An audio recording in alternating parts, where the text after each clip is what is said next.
With fewer than 24 hours until Election Day, we have a look at how the staff at election offices in Fresno and Tulare counties are making sure that everything runs smoothly for the primary tomorrow. Good evening and thanks for joining us. I'm Catherine Herr. And I'm Brian Dorman. CBS 47's Karen Cruz-Orduña joins us now live from the Fresno County Elections Office with important information for voters here tonight. Karen.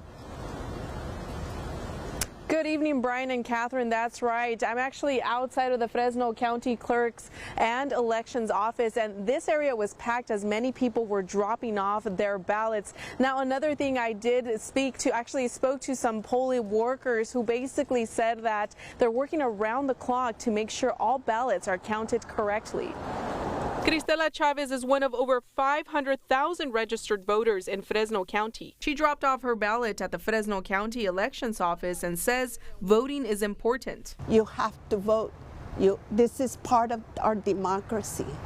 Both Fresno and Tulare County election clerks encourage voters to go out and cast their vote. Right now, we're focused on taking care of our early returns and being able to tabulate and process as many of those as possible so that our first results tomorrow night at 8 p.m. will include every ballot that's been returned through this morning. Some residents will vote for the 20th congressional district race to fill the term of former Speaker of the House, Kevin McCarthy. The key here is that the March 5th will determine the two candidates who will appear in the next November's general election. A special election will happen 2 weeks from tomorrow, and there may have to be another contest on May 21st. Those two races will only determine who will fill McCarthy's seat until voters decide on his replacement on November 5th. Just as a reminder to our voters, you will not be able to vote at the polls on March 5th for the March 19th election. That's only open for the March 5th election. So you'll have to wait if you want to vote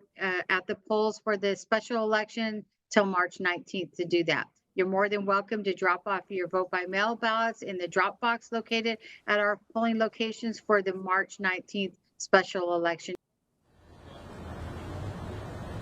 Now, I also want to mention for those of you who are under the no party preference, well, you can definitely still select a presidential candidate by going in person. And as for tomorrow, well, we have another category, two categories, which are the Central Valley's Board of Supervisors and also the city council races. Well, we will find out who will move forward for that in particular. As for the turnout, I did speak to some officials and they tell me in Fresno County, the turnout is expected to be at around 40%. As for Tulare County, that is expected to be between 30 to 35%. But for now, reporting live in Fresno, Karen Cruz-Orduña, CBS 47 Eyewitness News.